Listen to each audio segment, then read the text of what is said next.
So once again, my name is Armando Gonzalez, and I'm the CEO and co-founder of a company called RavenPack. So I'm going to tell you a little bit about what we do before I get into the talk. So we're basically a big data company that actually specializes in the unstructured analysis of big data. So what that means is that we take care of that 90% of the world's big data which isn't in a structured machine-readable format. So that includes things like text, news, social media, anything that people write. And we develop our own natural language processing technology to make sense of that information, turn it into a format that computers can then analyze, and ultimately turn into something useful, an insight, if you may. And over the years, we've been in business for about 15 years. We're actually based out of Marbella, which is quite rare, but the company has been really focusing on attracting very good, sophisticated talent. We have about 100 people, engineers based out of Marbella, developing technology for some of the biggest banks, hedge funds, and asset managers in the world. And for us, big data is the cornerstone of our business. We were very early to realize that big data is one of the most important assets for any business, and ultimately develop technology that would help us understand it and monetize it in ways that could actually be measured. And one of the problems that we looked to solve was how can we turn information into strategic advantage in finance? And this is the reason why our talk for today is actually called Big Data is the New Currency, in that we truly believe that information is really what drives businesses to make decisions, and ultimately big data is the most important asset they have to exchange and work with other businesses. Now, big data comes in a variety of different ways, and perhaps we as individuals are personally responsible for most of the world's big data. Now, specifically, we create huge amounts of information when we chat. So when we send out instant messages, use any kind of IM or email server, or use any device, we basically create a digital footprint, or what we call data exhaust. And this information is growing exponentially. If you think about just instant messaging alone, there are 6.4 billion accounts in the world today. And this particular technique of communication is actually growing 2 times faster than probably the most popular we used to have, which was email. So just by sending messages, we're creating and contributing to the big data phenomena. If you think about email, there are 320 billion emails per day forecasted by 2021. That means that just every single day, human beings generate about 320 billion emails. And that's a lot of textual data that basically sits in some server somewhere. If you think about the Internet of Things, Intel predicts that by next year, there will be about 200 billion devices connected to the Internet. Now, that's about 100 times more devices than we measured in 2006. So this is growing at an exponential rate. Right? Every phone, every smartwatch, every coffee machine these days, or refrigerator is contributing to the big data phenomena. Intel also forecasts that there will be 26 smart devices per person. That means that we, or even companies, will have so many devices generating this information about their behavior, the things that they observe, all sorts of different activities that as humans or as organizations generate, and all this information is being, again, stored somewhere where it's practically just sitting there, right? So most data generated by humans, most data generated by machines is sitting idle somewhere, and it's usually in some type of data silo. Right? It's completely fragmented. So if you think about just your personal data, you probably use a service like Dropbox or OneDrive or Google Drive, and you have files and photos and messages stored in all sorts of different services. There is no one place where you can connect them all. So this is a real challenge when you're trying to determine how much data you actually have. And not just as individuals, but as companies, we really struggle to know exactly how much data we have at any given time, right? And these particular assets, which, as we're pointing out, are quite important to any organization, because they're unaccounted for, makes it very hard to take advantage of them. So one of the things that I want to argue in this talk is that by taking control of your data, right, you then create the opportunity to actually monetize that information. So the first thing we have to do is identify where all the information is and create a way for us to be able to connect it and bring it together and ultimately be able to understand it in a way that helps us determine the opportunity there is to actually make money with it. And the advent of big data has been very clear to most companies. In fact, most companies have realized very early that data is the most important strategic asset that they have. And the companies that have realized that data was the most important thing in their business are the most successful companies today. Facebook, Google, Amazon, Microsoft, these companies were very early to understand the value of data, and they created infrastructure around practically every single data generator, whether it was individuals or devices, to try to encapsulate and bring all that data together. So I argue that big data is very similar to a currency in that it allows us to create and exchange economic value across geographies and throughout time. It means that with data, we can basically pay for services just like we do today. Every time we visit a site where there is no payment, where there is no monetary exchange, euros or dollars or any currency, you're literally paying with your data. Right? You're paying with the information about you and the information about your behavior that ultimately pays the bill and makes the profit for the company providing you the service. So we are already paying with data. And big data in itself has a value, but it's become very difficult to determine how much it's actually worth. So ultimately, the value of big data must be calculated somehow. And we need to be able to come up with a measurement technique, some form in which we can determine what is the economic worth or what is the economic return that I can get by paying or obtaining a service by handling or giving my data. And I think as individuals, we're still struggling very much to do so and understand how much it's worth, but companies have certainly an advantage in getting us closer to the point where we can actually attribute a dollar or euro sign to our big data assets. And what I'm going to do today is I'm going to share with you a real case study on how an organization went about to monetize their big data. And I'm going to talk to you about a specific financial institution, what we call hedge funds. These are firms that are in the business of managing people's money, and they basically invested in the stock market or invested in a number of different financial markets, and their objective is to try to generate a return that is higher than what you would make if you put your money in the normal market. So a hedge fund's objective is to try to generate as much return as possible with people's money so that their clients are happy and they continue to invest through them.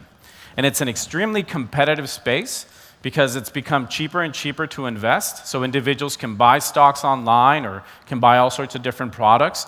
But ultimately, what we call the hedge fund has to figure a way to generate some return that nobody else is doing. And their competitors are other hedge funds, right? And the objective here is to try to generate as much of a return as possible by taking the lowest amount of risk.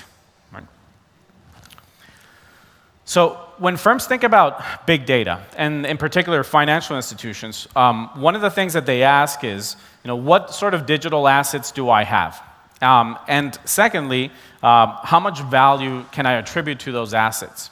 So a typical hedge fund or a typical asset management firm usually has things like emails. So they'll have all their content stored in some email exchange server.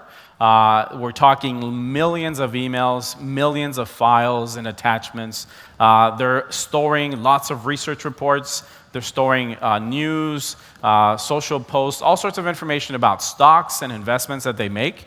And this information is essentially living in some server or a set of servers, but nobody understands or knows how much it's really worth, right? The other question that funds typically ask is, does the content sharing and the collaboration between individuals, that is sharing data amongst themselves, does that in itself have value, right? Does that improve the performance of the fund? And it's a question that is very difficult to answer, at least in a scientific way, right? The third question is, does the information gathered by the people that we employ as a business, does that behavior and their ability to contact other people and generate relationships, does that generate alpha?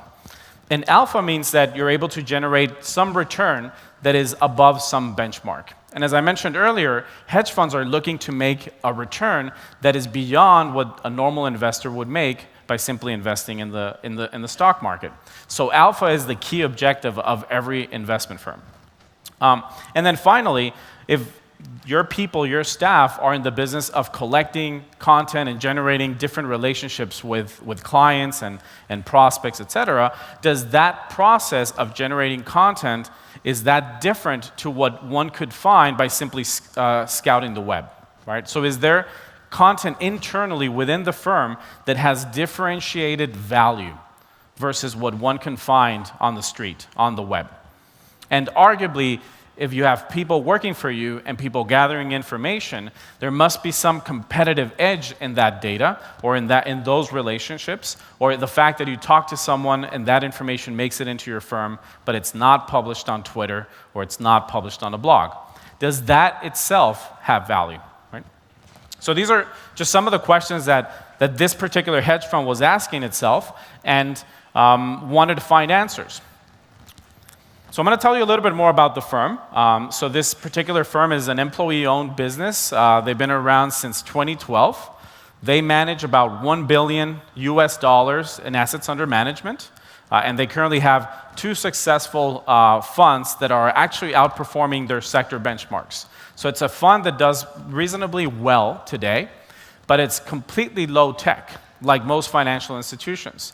They use no alternative data. That is, they're not using any sort of specific information from satellites or geolocation. They focus primarily on what we call traditional market data, prices from the market, as well as fundamental information from the companies. They work off spreadsheets, so they're not using or doing any data science. They don't employ any quantitative analyst. They simply have business people that are trained in finance and use spreadsheets to calculate valuations, risk, and other metrics that are very important to make an investment decision. Like every other financial firm, they're looking to generate alpha, and they're creating investment strategies that are based on these fundamental factors. But unfortunately, over the years, because all these different financial institutions have been using the same data, they've been using the same prices and the same fundamental data, their strategies, their return, their alpha has been decaying over time. So what that means is that they're no longer competitive and attractive for customers like you or people with money that want to invest. They're no longer able to generate an interesting return for them. So this is a key problem, and this is where, in theory at least, they believe that big data can help them find alpha, right? Another important property of this fund is that they're highly research focused. So that means that the 40 analysts that work for the firm are actually specialized in looking for information. So they're great at searching for things, they're good at making calls, organizing meetings, taking notes, and they're able to put all this information specifically for the sectors that this fund cares about. And they're specifically interested in energy, right? So they invest in stocks that come from the energy sector, from the infrastructure sector, as well as from transportation. So in order to be competitive, this fund has narrowed down their investment focus, and they've literally focused on only companies within these sectors and within certain geographies. In fact, they do have a global focus, so they need to be connected to everything that's happening in the world, but they focus on 30 different countries, and they have people on the ground in various countries helping them gather information to be able to make better investment decisions. So this is what the fund looks like. And when they came to us, we basically built a system for them. And remember, this is a low-tech operation. We basically built a system that combined everything from the latest big data collection technologies to machine learning for generating trading signals. I'm going to talk to you a little bit about the system that we built and some of the areas in which you can see how this data is flowing through the environment to ultimately make its way into a decision that is made inside financial market. So the first thing you see is the collection process. So within the collection process, as we identified earlier, we build ways to connect to the sources of information that this firm has at its disposal. And one of the major sources of content is essentially their emails. So we built a system that connects to the email exchange server, and for the 40 or so employees within the firm, the system collects all the historical content that has been amassed in that server and builds a real-time connection so that every single email that is either sent or received is processed by the system. The second thing that it does is it hooks up to their IM system. Now, they specifically use something called Skype, which you probably use as well. And in Skype, you have all the conversations between all the different analysts. You also have groups or channels that are created by the members. And during those, within those channels, they're actually exchanging ideas, they're exchanging files, diagrams, spreadsheets, all sorts of information that is typically useful for the analyst to be able to value and understand the changes in market dynamics. So the collection process hooks up to whatever history it's able to attain from those sources, and then builds a real-time connection to all the EIM messages that are coming through on a daily basis, as well as all the files that were exchanged as attachments or shared amongst the members of the organization. And this process runs for basically a 24/7, never stops, never sleeps. We're talking terabytes of information, and as I mentioned earlier, completely unstructured, right? So the problem is, how do we turn that unstructured content into something that a computer process can literally ascertain and ultimately analyze and turn into something useful? So we built what we call an enrichment facility. And the enrichment facility is designed to tag content based on the different things and topics that it talks about. So the first thing that it does is something called named entity recognition. It identifies all the things that are mentioned by name, and the things that we care about in finance are the name of the company, the stock, the ticker, the executives that work for those companies. We care about the names of commodities and currencies. We care about governments and central banks and all sorts of actors, players, products, services that affect the world economy. And in tagging that content through named entity recognition, we now know all the documents that mention all these different entities. We then tag it with something called relevance scoring, where we're essentially determining how relevant each and every one of these actors is in every single conversation or document that is processed by the system. And once we know these entities, we're then able to determine something extremely important in finance, which is sentiment. So we want to know whether people are talking good or bad about the stock. Are people very bullish, meaning they're excited and enthusiastic about the performance of the business, or are they bearish? Are they pessimistic and have negative views around where the company is going to go? So sentiment scoring is key to be able to determine that mood and attitude towards all these stocks. And the way we go about calculating sentiment is by determining all the different events that are mentioned in these documents. So an event would be something like, if the company announces a new product, we would tag it as a product release. If the company announces earnings that actually beat what the street or the market expected, we would tag it as earnings above expectations. If the company is being sued by another company, we would tag it as legal issues, and we would specifically tag this company as the defendant in a lawsuit, where the other company, the company suing them, would be tagged as the plaintiff of the event. And why is this important? Well, the sentiment is going to be different, right? If you're the company being sued, your sentiment is probably going to be much more negative than the company that initiated the lawsuit. So we distinguish between the roles that these companies play within the text, and we have literally thousands of these categories and roles that the algorithms have been trained to understand. So what that does is it gives us context. We then understand what the document is about, and then we're able to say whether the information inside that document or within that conversation is actually positive or negative relative to the company that we're analyzing. So this enrichment process is key in that this is the way our computer system is able to make sense of what is being said or shared within the organization. So once we have all this new machine-readable data or tags, we then take those tags and do simple things like counting. How many times is this company mentioned?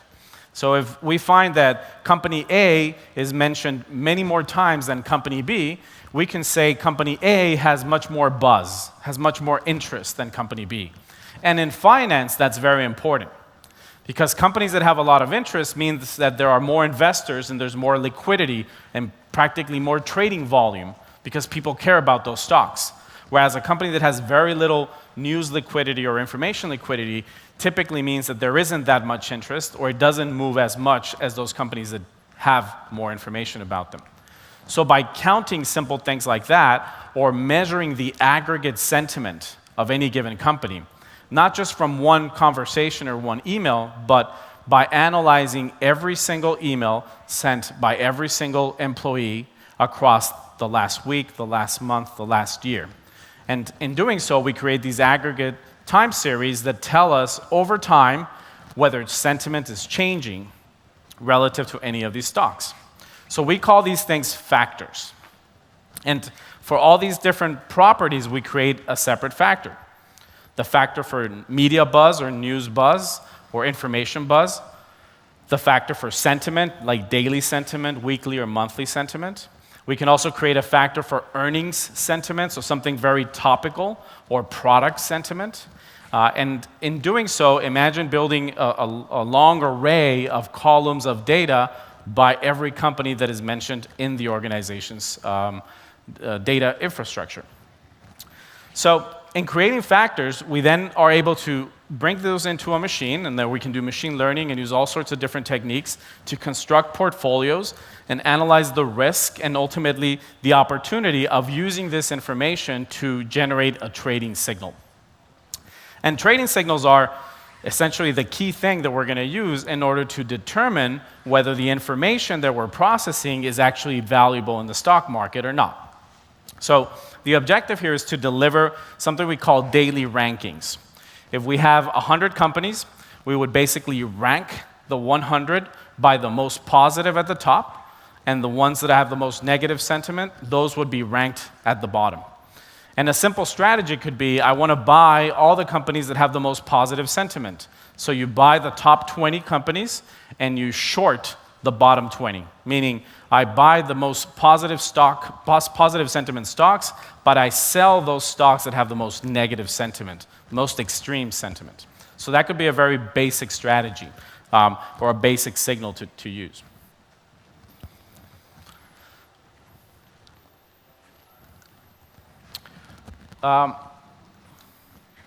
See if I can get this to work. Clicker's not working. So while they fix this, the other thing to keep in mind is that when you have all the different trading signals created, one of the most important things is to determine whether the signals themselves are actually going to impact stocks every single day. So we need to figure out whether there's actually information that we can use to trade today or not. So if the information is relevant to the stocks that we trade today, we would create a portfolio of only companies that have information at any given time. And as the information changes, the trading signals will change. So for any particular day, you can imagine having one stock that has information being shared by the analyst, and that information will have a specific sentiment contribution to the factors. And you might have a company that doesn't have any news or has no information for weeks and months, and when that happens, that information would basically have no impact on the trading strategy. So this is a highly sensitive strategy to information flows.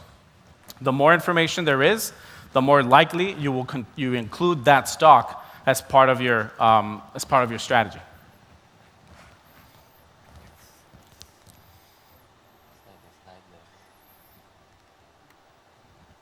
Try again.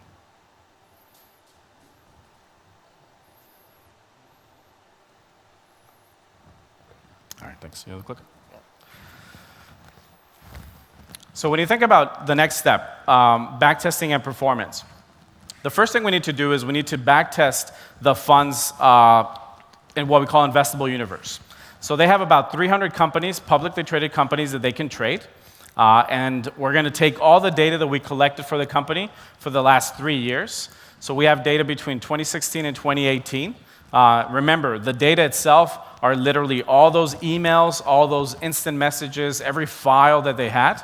We created, as I described earlier, these sentiment signals from that data, and then we constructed what we call daily portfolios. When we talk about long only, that means that we pick companies that we want to buy and hold for a longer period of time.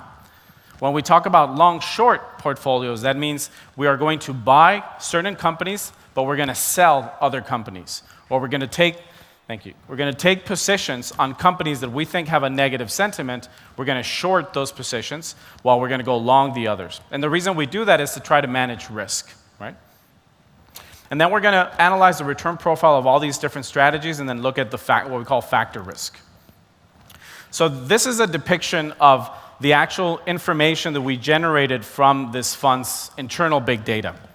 So what you see in the y-axis here, that's the daily volume of events with sentiment.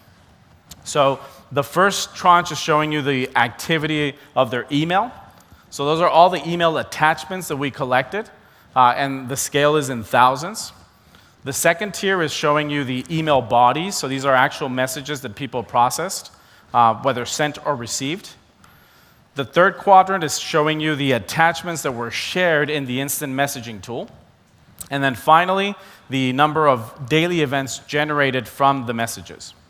So you remember that I talked about events being things like lawsuits or earnings or product recalls or things like that. Well, that's essentially what this is counting. Whenever there is an event, that means we can determine the sentiment of that event relative to the companies that we're going to buy and sell.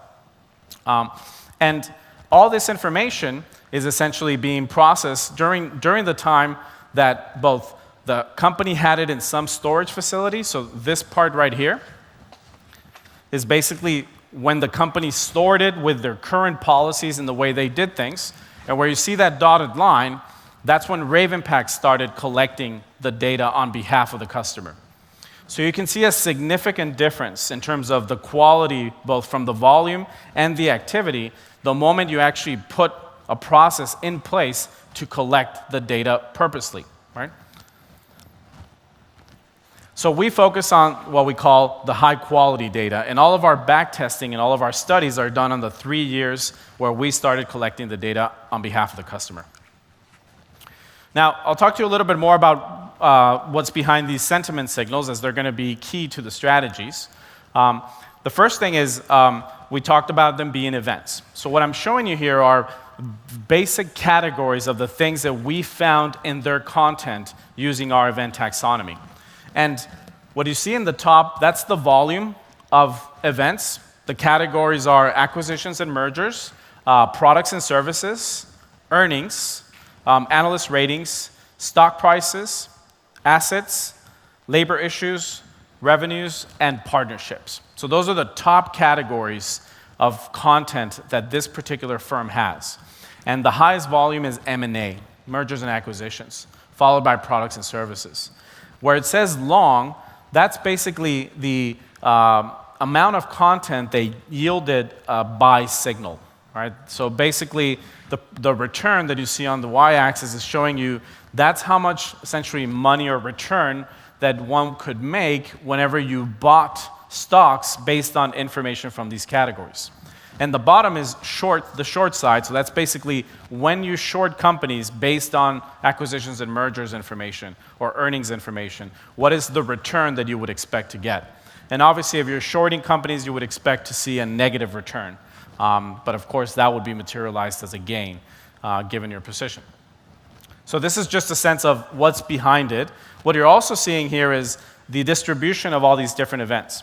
And what you could literally see is that there's a skewness on the positive side. So there's a lot more positive information in the client's content. There isn't that much negative, as you can see. So a lot more positive information. And one of the reasons why this happens is that a lot of the information that hedge funds process actually comes from companies themselves. So even if the company is going bankrupt, they would call it the company has a new beginning, right? Or they would always spin it in a very positive way. And that tends to happen in finance in that because information comes from companies, there's always going to be some kind of skewness which you need to adapt or you need to address somehow. Also, a lot of the information comes from analysts, and analysts rarely want to take a chance saying that this company is going to go defunct. So they prefer to talk more positively and upbeat about companies. So this skewness or bias needs to be addressed in the analysis that we perform. So now we're going to look at performance. So what these buckets show you are basically various aggregation windows. And by aggregation windows, I mean how many days did we look back to aggregate all the sentiment about the companies that we're trading. So the first one would be 1 day. The second one would be 5 business days. The third one would be 21 business days. So that's like 1 month of data, followed by 3 months and then 6 months. And if you look at the first quadrant, what's interesting about it is the red line is basically the return that you get by trading off of your own information, so the fund's internal content, versus our benchmark, which is trading off of public information, what anybody can get, news and social media. And in the 1 day horizon, you can actually see that trading off of internal data or big data when you buy stocks, remember we're on the long side, is practically the same. But when we look at the short side, it is very clear that trading off of public information is more profitable than trading off of the fund's own internal content. And the reason why this happens is that markets are very efficient at incorporating this information. So if you have a good technology infrastructure to process all this news and all this social media really quick, you can make decisions faster than any fund could literally read their emails or read their IMs or process any research report. So there's a very logical explanation as to why public news would be much more impactful, specifically when the news is bad, and that markets are more efficient or likely to absorb that information in the short term. And it happens roughly the same in the 5-day horizon. But when you look into the longer horizons, that is 1 month, 3 months, and 6 months, you can clearly see the red line outperforming the blue line. And what was very interesting for this fund is that by aggregating all their content, they were actually able to generate signals that had longer lasting effects, which is a big challenge in today's markets. And it was very clear that it outperformed on the long side. So trading or buying stocks and holding them based on their information was much more profitable than using their information to short stocks. So this is an important finding in that it means that the company's internal data is actually A, valuable, that is, we're able to connect their unstructured content to an actual return. B, that it has a positive bias. There's some positive information tendency in there that is useful to buy stocks, but it's not very good to short stocks or sell stocks. And some of the other interesting findings were, because this fund is so specialized and they focus only on the energy sector and infrastructure or transportation, 80% of the identifiable stock-related events came from their data. And only 20% of the events came from public sources. So what that tells the fund is that whatever their analysts are doing or the sources of information that they have are actually valuable. You cannot find that information by going into the public domain. You cannot find that by doing a Google search. Right? So this was key. The second thing was that signals derived by RavenPack from the public news clearly outperformed those from the fund's own internal content in the very short-term horizons. And that is a particular area where we are very well known for in adding value in shorter investment horizons, simply because, again, markets incorporate this information much faster than they do when you have to do very hard, long processing like typical hedge funds do by manually reading this content. But what was very interesting is that the positive signals derived from the hedge fund's internal content provided value in longer investment horizons, and they were very useful to hold long positions that lasted literally weeks and months.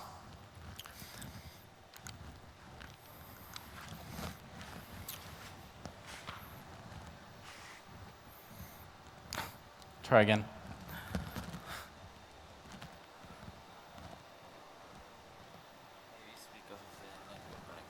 Yeah. Turn.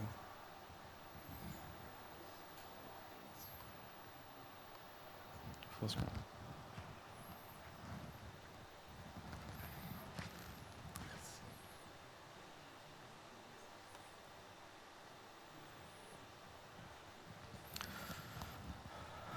I'll use this intermediary slide to talk about these other points. If you go back to, yeah, just run the PowerPoint. That's fine.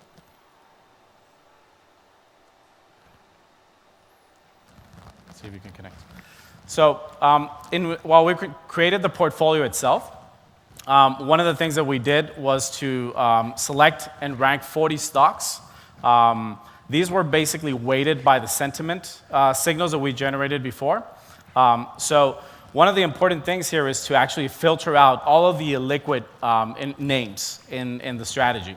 One of the things that tends to happen is you have all these smaller companies that are going to have either very little information or very liquidity in the market, and you don't want to be exposed to those companies necessarily, right? So you're going to go in and you're going to try and basically get rid of those companies from your strategy and only focus on the 40 companies that have the most important or more useful information.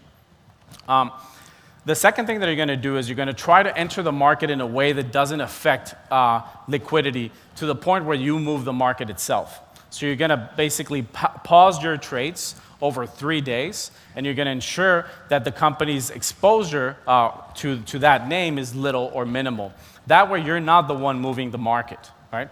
And it's also very important to ensure that you have transaction cost accounted for, because every time you enter the market, you basically end up spending money, right? And every time, so you have to pay commissions and transaction fees. So we need to assume that you're going to go in and out of the market the least amount of times possible. Now, the results that I'm going to show you are actually over a sample investment portfolio of $100 million in assets under management. So we use $100 million to invest in 40 names, which are big names, big companies. And you spread the investment across these 40 companies based on the sentiment signals that are generated by the artificial intelligence system we've built. Okay? And we're going to be using the MSCI Energy and Transfer Infrastructure Index as a benchmark to see how do we outperform this particular benchmark. Okay?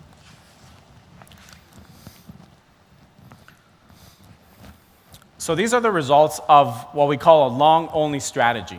That means that we buy 40 companies and we hold them. We don't sell any, we just hold them, and we can change names on a daily or weekly basis, but we always have 40 companies roughly in our long position. And what you see here is, on the y-axis, this is millions. So remember, we started with 100 million, and this is the return that we get as we invest over time. The blue line is the total return that we get, right? The orange line is basically the amount of returns that are actually explained by the market itself. So that means that there are a bunch of different factors, whether it's macroeconomic or geopolitical risk, or all sorts of factors that affect the stock market as a whole, that have nothing to do with these companies specifically, but affect the overall company's performance. And most of the moves are actually described or explained by market forces. There is very little that is typically idiosyncratic or company specific. The red line, however, shows you the alpha that we're able to generate with this strategy. That means that that red line, which is nice and smooth, is essentially the amount of alpha or excess return we generate using this technology after taking out all the factors that are affecting the stock that are not company specific. This is a strategy that actually buys stocks and so buys the top 20 and shorts the lower 20, and actually generates also a very interesting return. The benchmark, the MSCI index, is the line at the bottom, so you can see there's a significant difference in performance between the strategy that we created versus the benchmark that this fund uses to determine whether they're doing well or not. And you can see the numbers more clearly here in terms of both the strategy, so the long-only strategy relative to what we call information ratios, or so the risk-return trade-off, if you may, has an information ratio of 0.8. The cumulative return that you would make starting with 100 million after the 3 years in investment would be about 41 million.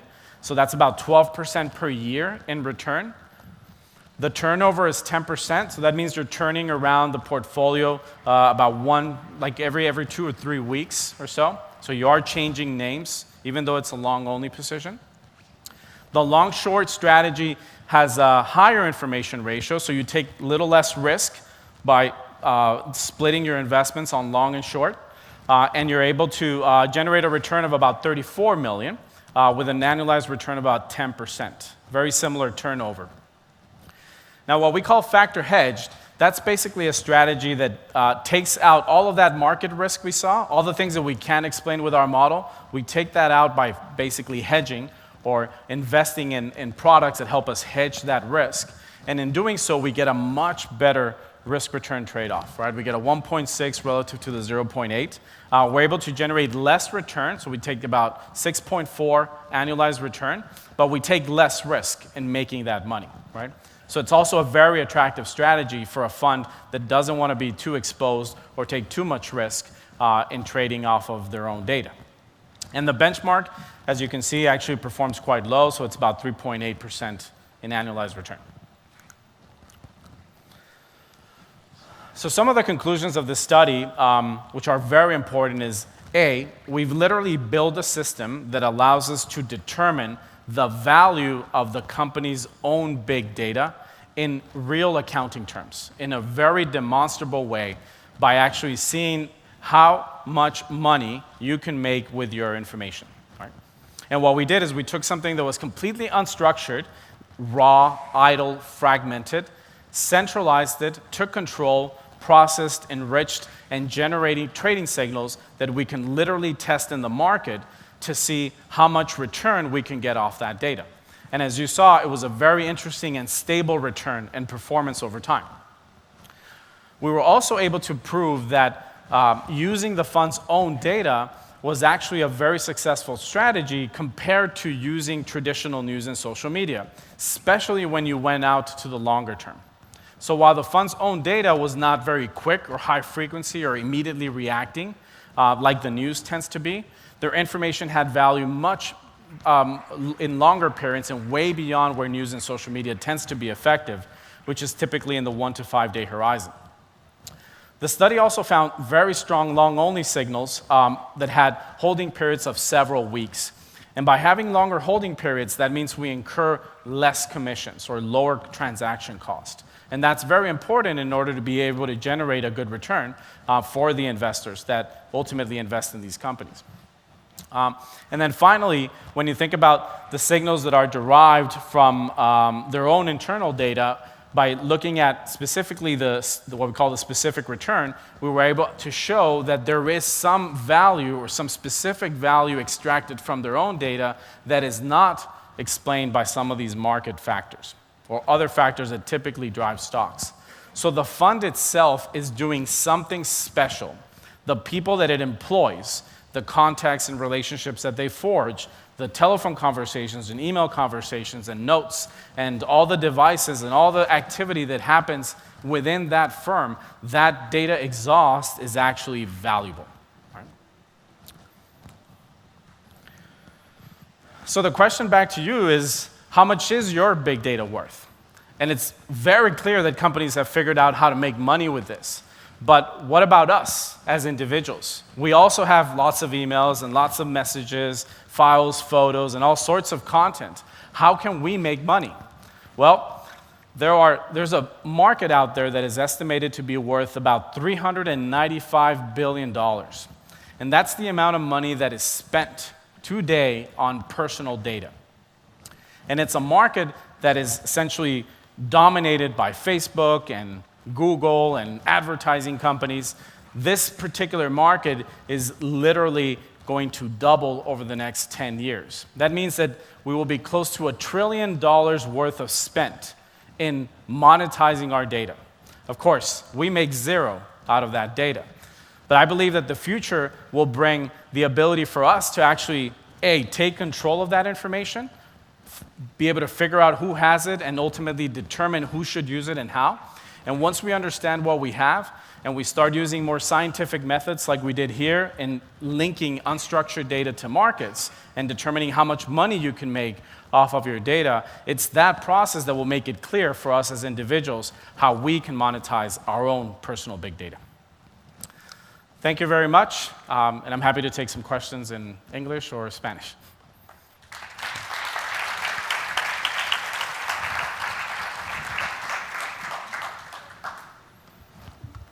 So we have some time for questions. We have one question in the document. I'm going to read it now. So you give your analysts trading signals based on analysis of emails of the same analyst, and if so, it creates a feedback loop that simply amplifies your own human opinion, no matter if it's actually right or wrong.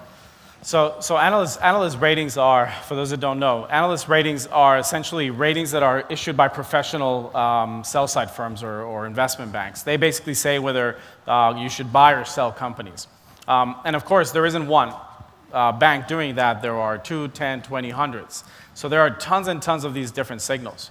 What we do in these particular strategies is not trade off of one analyst rating. We aggregate all the ratings, all the signals across all the different areas in which this particular fund is exposed to. And yes, the amplification actually contributes to determine if someone is talking about the same rating or sharing the same rating, that in itself will have a marginal contribution. But because we aggregate over long periods of time, there will be no single analyst rating or single email or instant message that will drive the decision-making of the firm. It's a very aggregate, consensus-based sort of view of the world of information, and it's that which drives the trading decisions that are made. I have another question, because there are no more in the document, but I have one myself. When you were explaining about the 40 big companies, you were comparing with the MSCI Energy and Transport, and why specifically with this benchmark and not other? Yeah, so this particular fund's mandate is to invest only in companies that are in the energy, infrastructure, and transportation index market. So they cannot buy tech stocks, or they cannot buy pharmaceuticals. They have to only buy that particular sector. So when their peers and their investors are benchmarking how well they're doing, they compare against what's the best next thing. And for them, it's a composition of different indices within MSCI that helps determine the benchmark. And when they outperform the benchmark, then that means the company is doing well, they're making their pay, and that's the reason why they're in business. So let's thank again Armando. Great, thank you.